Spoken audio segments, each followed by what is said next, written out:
Well, good evening. We are in Troy, Illinois right Right now. before St. Louis. hmm And we're using the iPad. We're trying new things again. So, first off, the announcement wasn't exactly what we thought. We knew the cameras would be included in it, but we thought it would be over the new tablets because for about 2 years they keep saying we're going to get away from the Qualcomm. Whenever I got here in March, they said by April of 2024, there would be no Qualcomm. That the contract was coming up and they were going to replace it. Right. But that didn't happen. But whenever you have almost 9,600 drivers, it's hard to change that much. That's 9,600 Qualcomms taken out and something else put in. So, um, what do you think about the cameras and what they said? Um, tell you the truth, it's probably an industry standard. I think a lot of companies are going to go towards it. And basically, it's just to combat the high insurance prices. I mean, you figure on your personal vehicle, if you plug in that little snapshot, you get this much off, or whatever that company calls it. It's something for them to plug in And then and a watch lot, how you drive. right? And then a lot of the major companies are going to, if you have a dash cam, you get Right. a discount. So, I mean, it's all about the discount from the insurance company, which is what most of us spend a lot of money on. And as a company with that many vehicles, I'm sure that insurance is pretty hefty. So, Right. I And really think that's across the board. Companies are going to go to it one at a time as they see how much money it's going to save them. They're trying to protect the bottom line. yeah. There's, And I mean, and a lot of people think that Prime is self-insured. Prime is not self-insured. If I looked at our insurance card, um, it had fire and casualty insurance on it, which, that's a major company. yeah, Um, so, I mean, they do, I mean, heck, that's the insurance that we used to use at Sears, yeah. that's the insurance I use whenever I manage restaurants. And I hmm mean, they do a So, lot of business insurances. Um, yeah. So, I mean, honestly, it's not going to affect us one way or another. I mean, there's it's, certain things like you're going to listen for the little beeps if you go to, drink something or eat something and it's like, hey, keep your eyes on the road. I right, don't know. I mean, things like right. that, but it's not going to be major issues like No. what, everybody's worried about privacy. Now, there will be something over that camera once the vehicle stops. Well, our curtains, Yeah, because it's between the curtains and the windshield. correct. But they've guaranteed us that there's no voice recording at all. In the pictures I've seen of the cameras, I didn't see a mic, uh, Yeah. even a little tiny hole for a mic. So, I mean, We know people, for well, us, it's not really going to affect us. Some drivers, it will. I yeah. mean, and And I mean, I understand they took some of the worst drivers and invited them in, to see what it would do. And one guy actually admitted on stage that he constantly ran stop signs, that he had been caught a couple times running on his wife's clock. I mean, so And now for the last 8 months with the gamification, I don't know how that's going to work out, but with the positive points and the negative points for doing what you're supposed to and what you're not, he's been the top driver in that program for 8 months. and if tell you the truth, guys, not everybody out there is a good driver. And if it helps to correct some of that behavior to where the rest of us aren't suffering for it, I Yeah. mean, then it's doing its job. People are always saying nanny cam and micromanaging. You know what? You've already got us micromanaged. We Oh, have yeah. to call in, whether it's a live load or a drop in hook, we still have to call in because Yeah. so many people aren't even looking at the bills for the temperature. And we've all This worked is for neglect. companies. We've all worked for companies with cameras you've ever worked at a restaurant or a store or you were Anywhere on camera. retail, you go into a retail establishment, you're on camera. Yep. So as far as I mean, I understand this is our home, but it's not an invasion of privacy. When those curtains are open, anybody can see into your truck, no matter what you're wearing, no matter what you're doing. Anybody can see through that windshield into that truck. And when your window, when your curtains are closed, they're not going to see anything going on back here, just as before, because this is our home too. That camera's on the other side of the curtains, so it's the same. We have the same privacy we had before. Yeah. Yeah. So I mean, I get it, guys. A lot of people are up in arms. I mean, we're not for the cameras. No, but we also can see that that's a futile fight. I mean, it's really, if you want to fight it and go to a different company, in 6 months that company can go to cameras, and then I'll leave them and go to somebody else. What about whenever the DOT requires them in all trucks? Where are you going to go? Yeah, you're going to buy your own truck and do your own thing. I get that, but then they're going to regulate you there, and they're going to regulate you higher because you have fewer trucks. People don't realize that. I know right now, all these trucks are getting away with no DEF because of the age of their engine. No logs because of many different things. But like I talked to one guy a week ago. He's like, "Yeah, I don't do logs because I own my truck and I work for a small company, has less than 15 drivers. We don't have to do logs. They gave us an extension for it." I said, "Those extensions are going to run out." "Oh, no, my truck's too old to put ELDs in it." I said, "No, it's not." So I ran ELDs on my phone. They required us to. The ELD on the phone will tell you. I went jogging and left my ELD signed in, which I'll tell you guys right now, if you like to jog, which I do, when you cross 5 miles per hour, if you're still logged into your ELD on your phone, it puts you driving. All right? That was a fight. That was, and they actually, it was an officer who noticed it, and I told him, "Dude, I was jogging at that time." He said, "Really?" And I showed him my Samsung Health that I was jogging. My heart rate was elevated and all. He busted out laughing. He said, "You took," and I know I don't look like it, but I have high stamina. I took like a 15, 20-minute jog, and it put me driving 5 miles an hour, well, about 7.5 miles an hour for 20 minutes. Yep. And the officer laughed, didn't write me a citation, which was great. Thankfully. Yes. But lesson learned. So if you do have the ELD on your phone, just now make sure you turn it on. I am going to ask anybody who has the camera that watches our videos, because they ask for volunteers. Right. They're still asking for volunteers. They're going to put it in 300 trucks. Then they're going to pause. Then the only trucks you're going to get it are the brand new trucks that are being leased or company drivers are taking.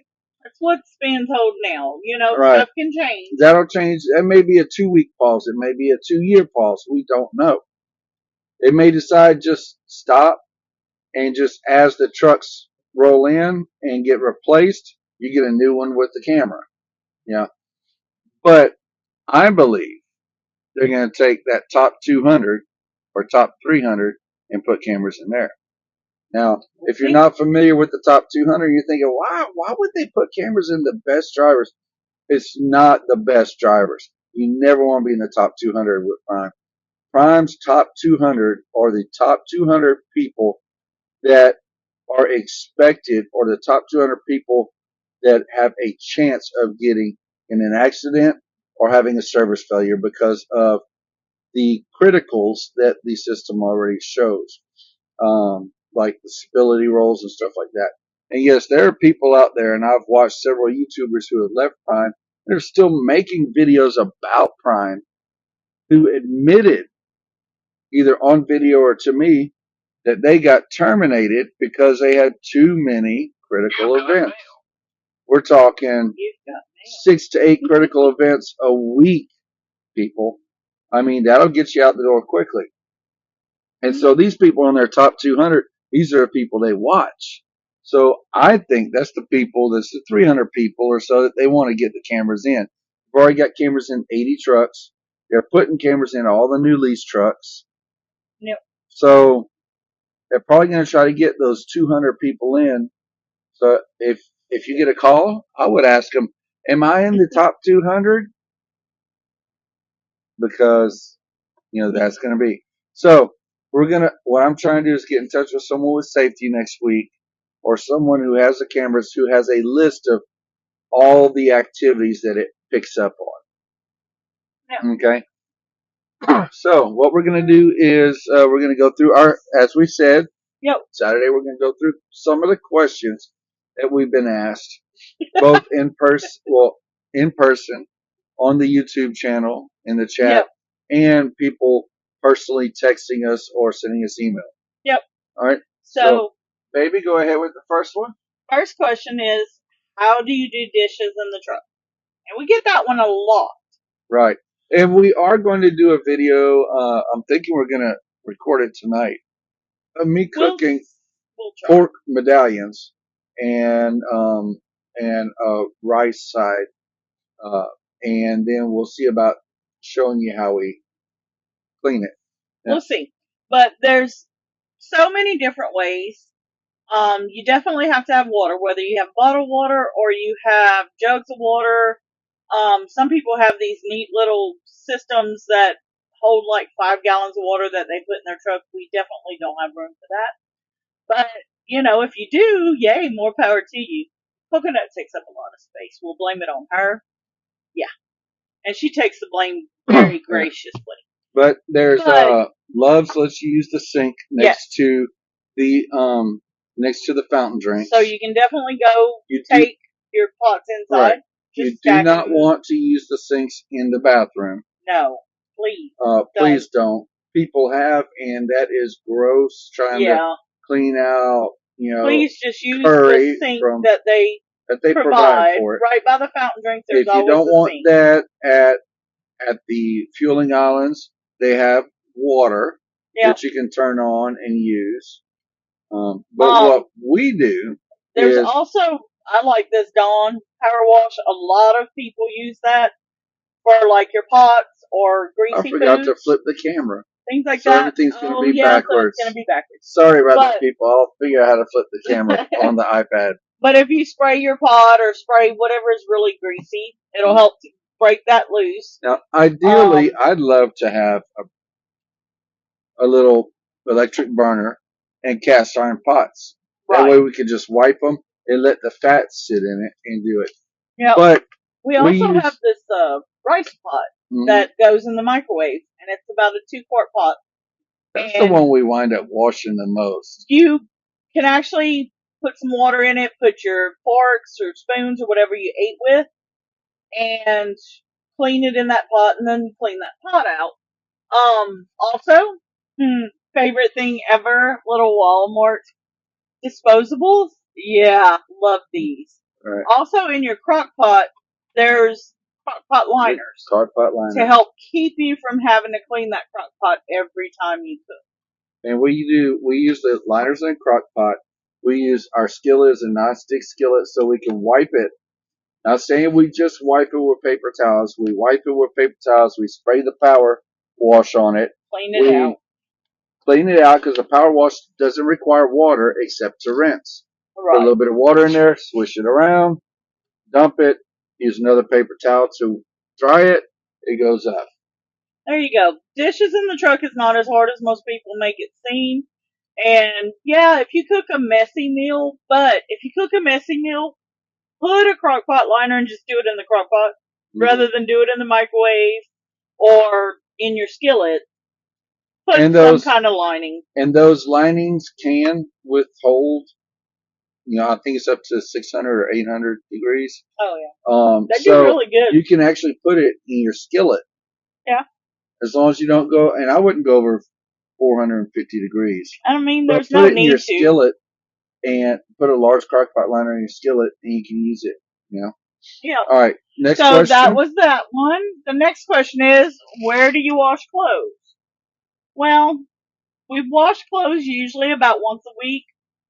Sometimes once every 2 weeks, just depending if And, we run into places that don't have a washer and dryer right. frequently. And we love to go to our terminals We because do, because it's a lot cheaper to wash your clothes at the at terminal. Love's, if they have a washer and dryer, you can use your Love's points, which is Yes. great. I mean, that's fantastic. Number two, anywhere else, you're looking at spending about $7 to $10, depending on where you're at in the country, to wash and dry one load of clothes. We use those the little The pods, CSC. but the pods we buy have the Downy in it, so we don't have to carry around Downy and carry washing powder and stuff like that. So we just throw one of those in there, throw our clothes in. But and it's then we usually use the dryer balls. Yeah, it's usually truck stops or terminals. Because in the terminals, we pay the most expensive terminal that Prime has with washers and dryers is 75 cents to wash and 75 cents to dry. Yeah. Just makes sense. Now, I've met people at the terminal doing clothes who have their clothes from a month. They go to the terminal once a month and they wash all their clothes for the whole month. And they'll come in with 3-4 bags of clothes. Yeah, which would be okay if it was just one of us. Right. There's two of us. And one of us likes to change clothes frequently. But tied in with that question is how much clothes do you bring on the truck with you? We bring about a week's worth of clothes. That's why you always see us in pretty much the same clothes. Yeah. When we go home, the 2 to 3 times a year we go home, we swap the clothes out. Right. Coconut has clothes, and she's the one who changes frequently. She's got to have this outfit or that outfit, or and she goes out to use the restroom, so she'll get stickies on her shirt or things like that. So I've got to change her more frequently than what we change. Right. So she's got her. But we shower about 3 times a week, and we change clothes, and we are in an AC truck. Yeah. And we go from AC truck to AC truck stop, to AC shipper to AC. Everywhere we go, except for the short walks, is AC. Yep. So, and then doing refrigerator freight, we're usually in a freezer when we go in to check in. There you go.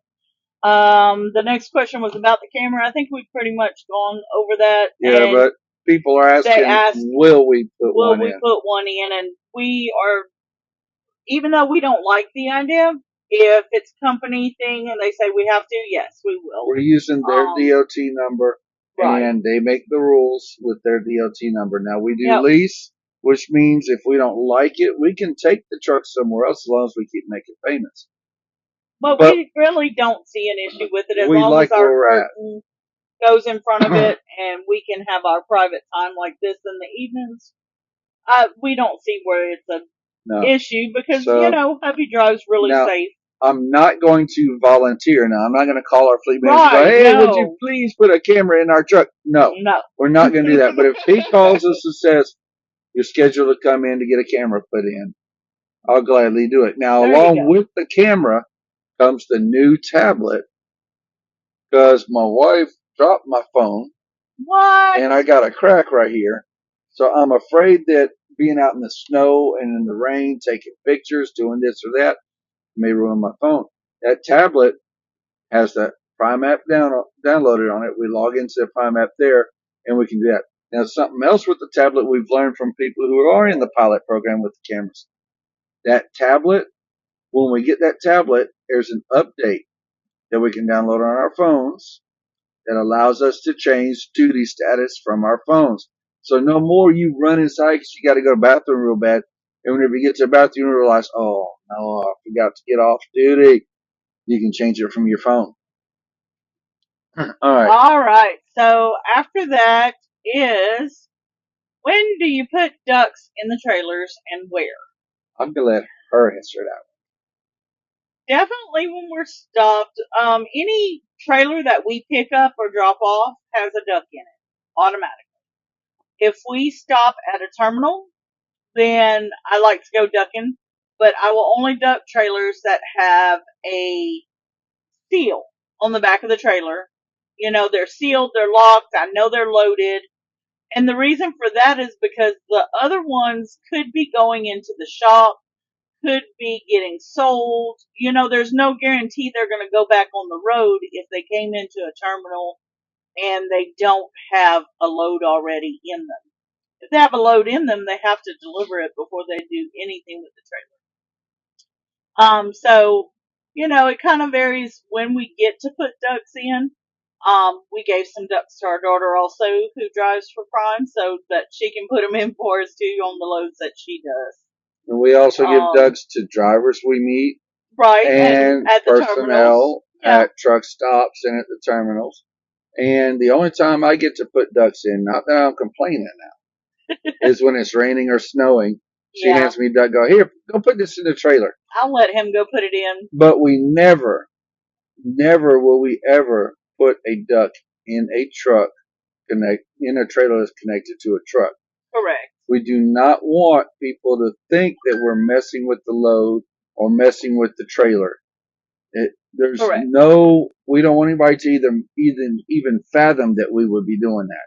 Now, but if you we have and you knocked on the door and said, hey, would you like a duck? There you go. So if you see us inside a truck stop or inside a terminal and you're like, hey, y'all do the ducks, I carry at least 10 to 20 of them in my purse at all times. So I'll gladly give you a duck. If she remembers her purse. If I remember my purse. If I don't, the truck is never far away. And I will make a run to the truck for you. But definitely, stop us and be like, hey, y'all have ducks. And we'll take care of you. But that's when and where we put the ducks. It says, can you post the trailer numbers that have ducks in locations? I've gotten asked that so many times, guys. We put them in so many trailers, I really can't do that. And for security reasons, because of the load, safety has asked us not to divulge where we put them in, what trailer numbers. Right, because, if we drop the trailer off at a Walmart DC and you're picking up at that Walmart DC and you decide you want to walk around the Walmart lot looking for that trailer, it becomes a hindrance to business at that point and kind of, unsafe also. So we won't say, now I will say, hey, we're at Pittston putting them out, or hey, we're at Manuka putting them out, or this or that, just to let you know if your trailer's there and you've got a load in it, or if you're picking up a loaded trailer there, to make sure you check your right way. But we definitely won't be able to put trailer numbers or locations. Exact locations. Now, we may start putting, hey, we're in the Chicago area. Right, we can do that. But, if we're in the Chicago area, we're probably at Manuka. But we have been known to drop a few at shippers. Right. Yeah. But just keep in mind that if you're at a terminal and you're picking up a trailer, we've been there. You need to, the previous driver supposedly said it. I've picked up several preloaded trailers at terminals that were not set correctly. Yep. Check that right way. Because I guarantee you, if you go over the scale on the way out, the techs are required to check the calibration of the trailer because it's got the trailer weight. Cute duck in there. They're like, oh, my kid or my wife would like that, and they will take the duck. And it's only fair. They checked the right way before you did, right? Yeah. Okay, so that answers that question. Okay, next one. Can I speak with you? Yes. Sure. We always, at the bottom of just about every video has my personal cell phone number and my personal email. We're going to change that to our LLC email soon, but all the videos already uploaded will still have my personal email. I do not check email as often as I check text.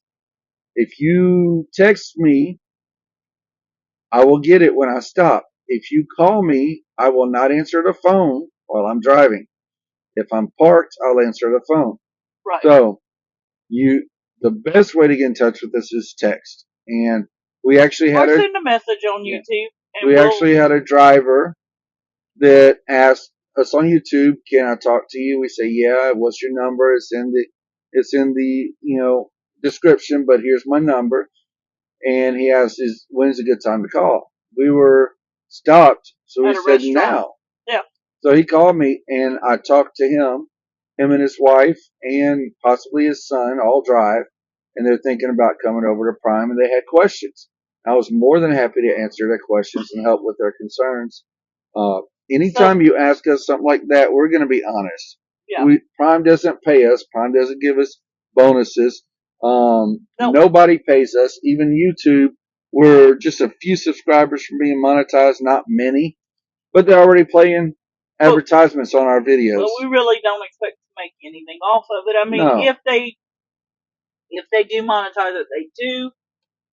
But the point is, we're not getting money from anywhere except for our loads. And we give our honest opinion, guys. I mean, nobody's going, hey, say that you love cameras. No, you could pay me whatever you want to pay me.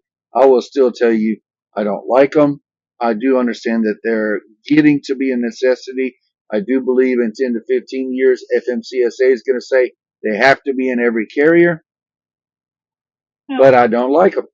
No, I don't like them, but as with anything in every company, you're always going to have things you don't like. That's just how it goes. Yep. You deal with the stuff you can deal with, and you leave and go somewhere else when you can't. I mean, honestly, there's never, you're not going to like anything, you're not going to like everything about any company at all. Alright, so next one. Was it number 7? 7. Is the truck running during a pre-trip? During the pre-trip that I did? No. When you do your pre-trip, and this is important, there are several reasons why you do a pre-trip instead of a post-trip on duty. Okay? They say, oh, do your walk around. I understand what Logs is telling you. But if you do your walk around, how are you checking your fluids? Freightliner, Kenworth, and International all say it takes 45 minutes for the oil to go from the top of the engine to the bottom of the engine through all the channels. Peterbilt says it takes 25 minutes for it to go. Okay? They just want you to wait long enough for all the oil to be in the pan. Go ahead.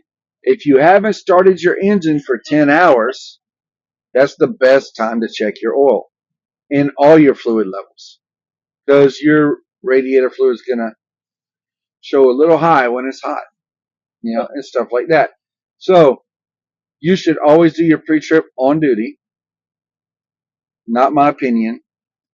Alabama DOT officer told me that he has written citations where people do pre-trip off duty, post-trip on duty, because in the FMCSA book it says pre-trips must be done before your driving shift on duty. Yep. So the truck is off when I start my pre-trip. I check all my fluid levels and I check everything. Then I come in, I put in my code, turn my key, and I hit my light check. Okay? When I do that, I'm looking for 2 things. I'm looking to make sure there's still pressure in the lines. If there's still air pressure in the lines, I don't need to start my truck right now. I can close my hood, check my lights, because I've already been standing there listening for air leaks. If the air lines are empty, there's no pressure, I need to start my truck, let it build, let the cutoff hit. And a lot of people say when the truck sneezes, it's going to go. That's when you can cut off your truck and now listen for air leaks. So it's off at the beginning. Sometimes you need to put it on. My trucks, any truck, if you need to check, if you need to start it, there's an air leak somewhere. Whether it's in your trailer or in your tractor or in your glad hand seals, there's a leak somewhere. Alright, number 8. Everyone's asking for a Peterbilt ordering video, and we do plan on doing that.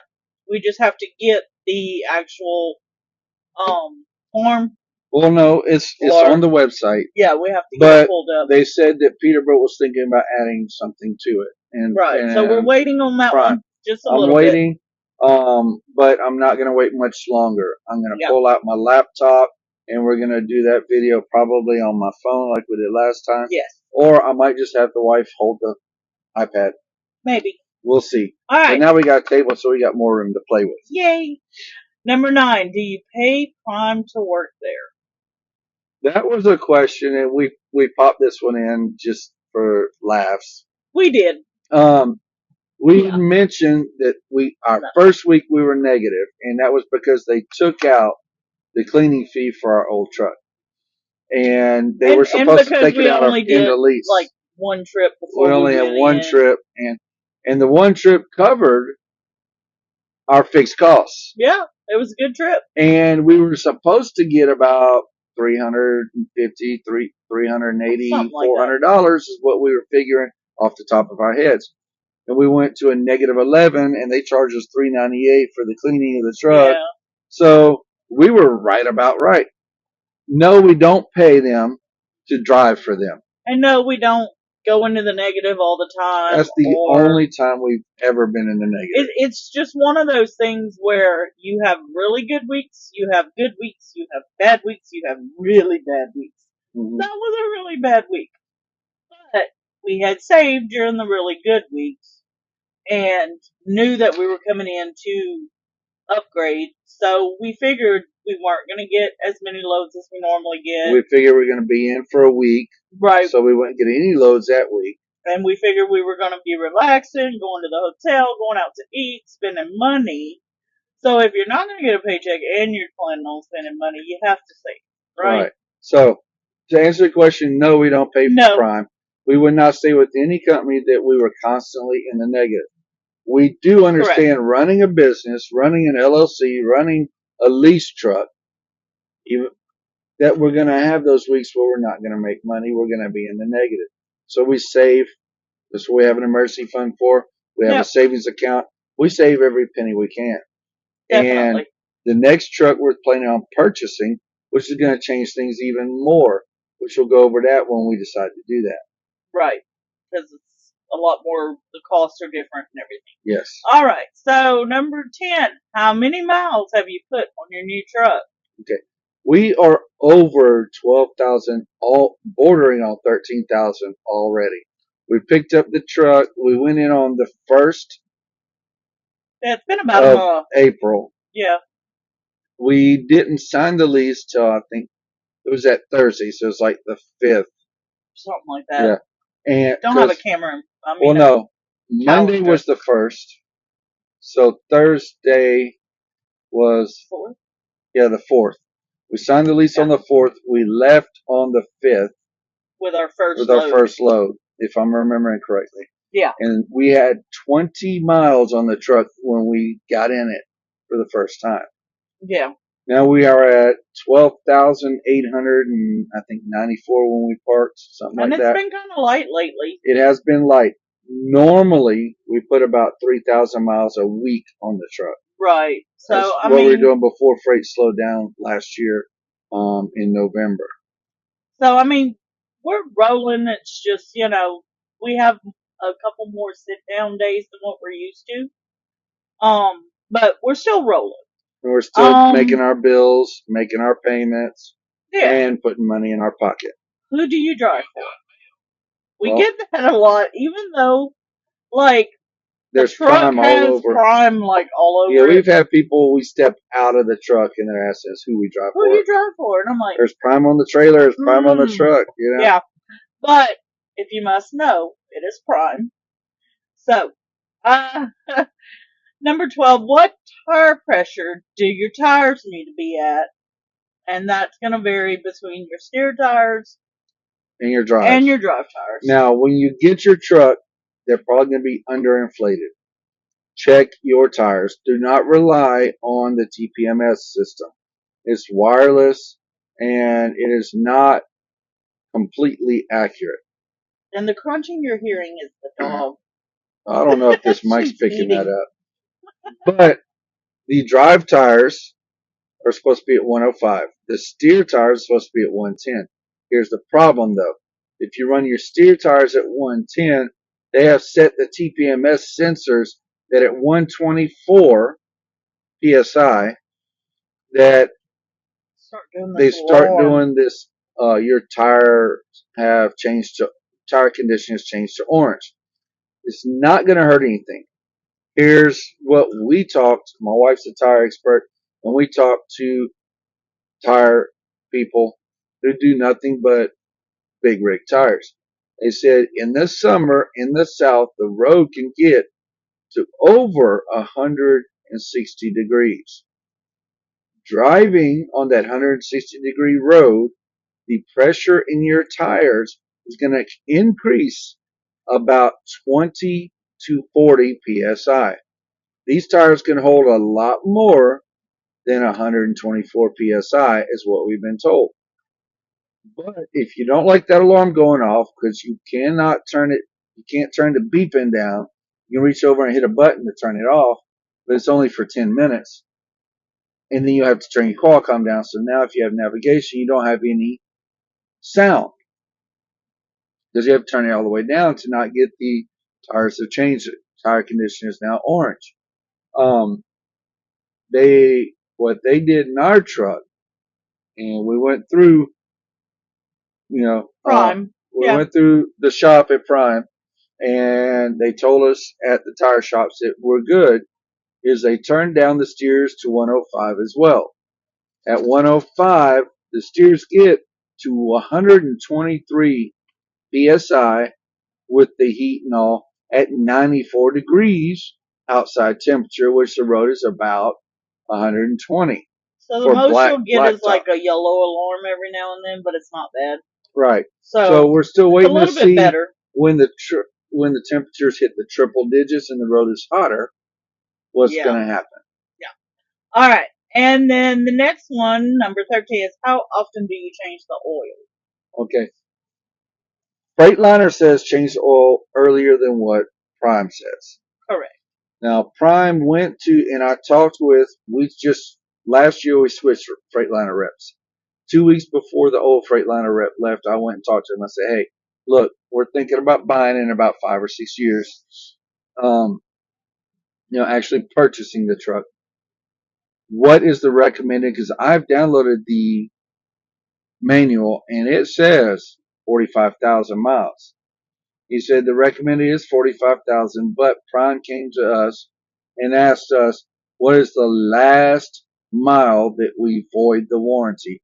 And we gave them a number because they have so many trucks.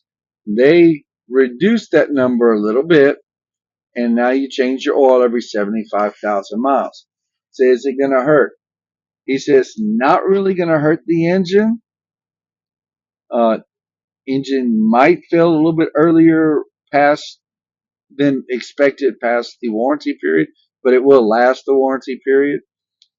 But the oil isn't rated for 75,000 miles. Right. So if you own your truck, follow the recommendation, 45,000 miles. And it may be a little different, and depends on if you put in synthetic or what. But if you're leasing and not lease purchasing, we're going to follow Primes until we start lease purchasing. Correct. There's no penalty for changing it earlier than what they want you to. You can change it early. Now, everything else on there, whenever you look in the app, everything else is factory specs. Change the air filter 100,000 miles. Do this, do that. That's all factory specs. The oil change is the only one. And really and truly, switching it from 45,000 to 75,000, adding 30,000 miles in between oil changes, every third oil change that you normally would get, you're only getting 2. You're saving $300 to $500. Yeah. And if you're putting 100,000 miles on these trucks a year, you're talking about 3 to 4 oil changes before they turn them in 3 years, as opposed to, 2 oil changes a year.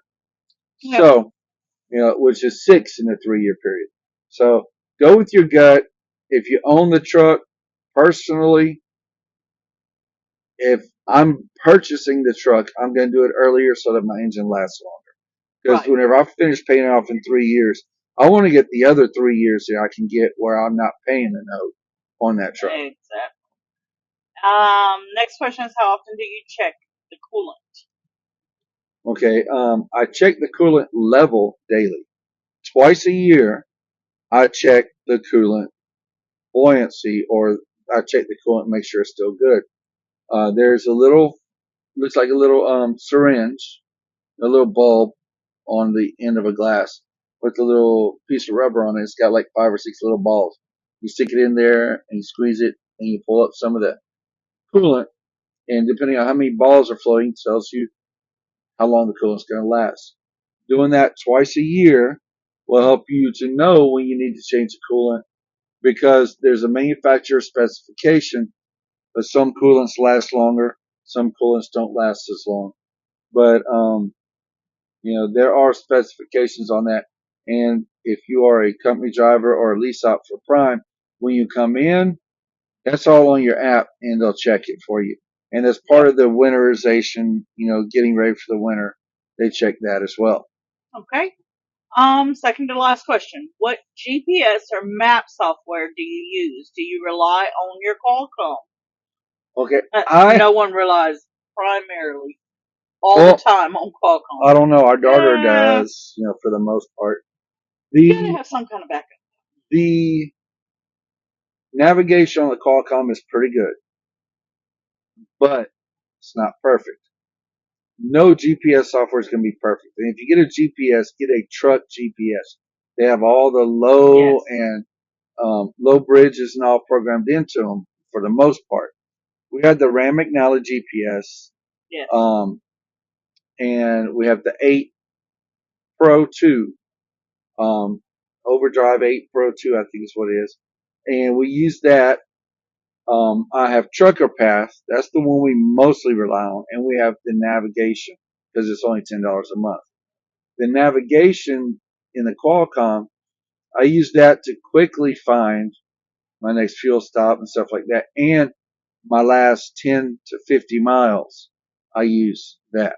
Right. It's more accurate for which turn-ins to take and which, the last little bit. Right. Yeah. And the other drivers who use it usually send in corrections. Trucker Path is the one I use primarily because I can set my speed. I can set whether I want to go through tolls and all that on that, just like I can on the Trucker GPS. And we have learned to trust that. Plus, I can have my wife pull my phone and she can say, okay, how many more hours are we driving? I say 2. She go, okay, so that's 120 miles. She can go through and find us a spot. And on Trucker Path, it will tell you. It will give you an estimate of how many spots, a prediction of how many spots are available when you get there. Many, some, or it's full. It will also tell me what restaurants are in it. It will tell me what's around it.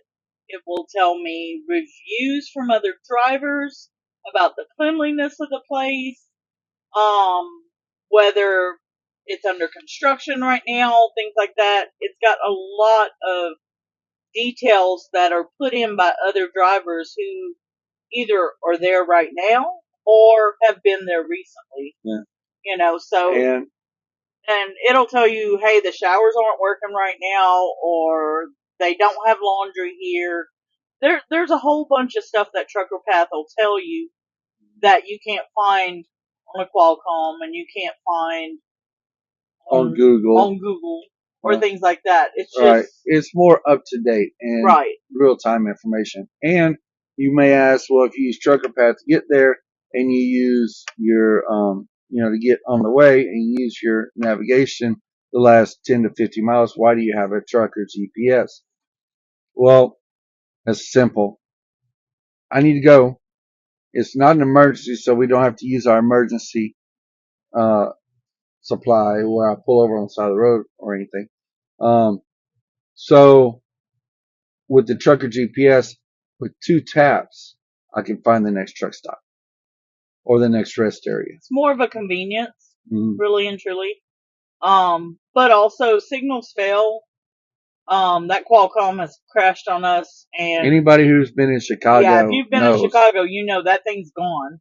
So it's to have a backup. Let's say his cell phone was to die with the Trucker Path on it. The Qualcomm goes down, the cell phone dies. It's a third. Right. And I'm an old trucker. I drove in the 90s before we had GPSs and stuff. do have a Ram There's a McNally map, Atlas up there. the atlas. And Yeah, I know how to read the highways. I know that all the even numbers are east to west, all the odd numbers are north to south. all that fun stuff. Interstates start from the west and move to the east, and from the south to the north. And U.S. highways start from the east going to the west and north to south. So we know how to navigate.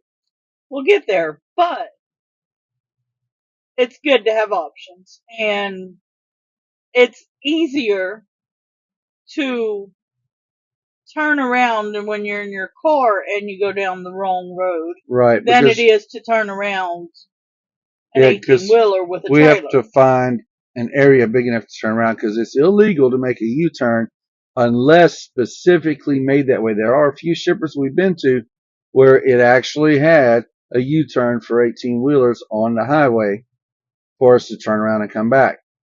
And it actually said, U-turn, and it had a sign saying, semis, So that's the only time we do a U-turn, period. Yeah, Otherwise, we find a shopping center, a mall. If we miss our turn, we may drive 3 to 5 miles out of the way, but we're safe. right. And it's for us. It's about having options. Um, we know people who run just off of one or two of the options. Um, and you can do so. But in those certain situations where, Yeah. everything just And goes we know, out. right, we know people that when the navigation goes out, they pull up Google Maps, and Google Maps has no option for 18 wheelers. Yes. So now you have to be on point, on your game, 100%, because you got to see every single sign. You have to read every single sign And hope and you're not traffic. in this neighborhood where they park on the road and you have this small area to get through and you're trying to turn. It can end up being horrible. Right. Okay, All right. last question. Last And we question. know the video's gone long, but Sorry. please bear with us. But thank you for your questions though. The last one is, would you be willing to change companies? That's one we get all the time, usually from other drivers wanting that bonus that they get for referring somebody. Well, right. And I mean, while we enjoy Prime, and we really do, you know, if the wrong circumstance came up and they asked us to do something we weren't comfortable with, of course we would change at some point to a different company. I mean, everyone has that line they have to draw in the sand that says, hey, look, I won't do this. You know, and, we all have our different moral compass and our different company compass of what we will do in what circumstance. Yeah. So But never say no, yeah, but say we're that we're happy. happy where we're at. We don't see that any of the changes are crossing a line that we are not willing to be a part of. Mm. If we're asked to do things that are illegal Or unsafe or against what we believe personally, then yes, that line in the sand is there. And, you have to draw your own, really and truly. And if the camera is your line in the sand, by all means, stand by your line. But, it's up to each and every person. Each individual. Just remember, even though freight is slow, Right. there are companies where drivers are sitting a week waiting on freight. Yeah. There are companies where drivers are being let go because there's not enough freight. The grass is not always greener. Yeah. At least here you have a guarantee, especially if you're leased. You're guaranteed so much per mile. Right. And they're going to do everything they can to get you more than what your fixed costs are. Right. Because they want you to be profitable. Right. Because But if you're profitable, they're profitable. right. They But don't make as much if you are not profitable. So. And the thing it comes down to is, in this soft freight market, are you going to fight for your freight? Or are you going to sit and complain and turn down loads just because they're not paying $4 a mile. You know, And hopefully, when we get back off home time, it is a beautiful time to, yeah, Master and Artie get has all started of up. the produce loads and things like that are starting to kick into action, Yeah. So we're hoping for that for when we get back off home time. We plan, if we start getting enough questions and stuff, we plan on maybe doing this about once a month, once every couple weeks. Just answer what questions you have. Yeah. Okay, so anything else you have to add, babe? Nope. If you have questions, let us know. You can always just leave a comment or message or call or text or anything. Like, subscribe, follow, and comment. That helps us out. We always forget to say that. Yep. And that shows you how interested we are in being monetized. But another thing, if you think about coming to Prime, you have any questions, feel free to give us a call. If we don't have the answer, we will get the answer, and not just from the company. We're going to ask other drivers and all who have access to that information. So we're going to give you our honest opinion. We're not going to candy coat anything. And again, if you have any questions, you have our cell number, you have our email, which granted we don't check that a lot, and you have our YouTube, which is checked several times daily. Yep. So, because I get bored sometimes and I just log in to see what you say. Yeah. All right. So we'll go ahead and end it here. Sorry it was a long video. We're trying to shorten them to about 30 minutes, 25 to 30 minutes, but we had several questions. Yep. All right. So as always, keep your shiny side up, your rubber side down, and your mirrors between the ditches, and we'll catch you on the back haul.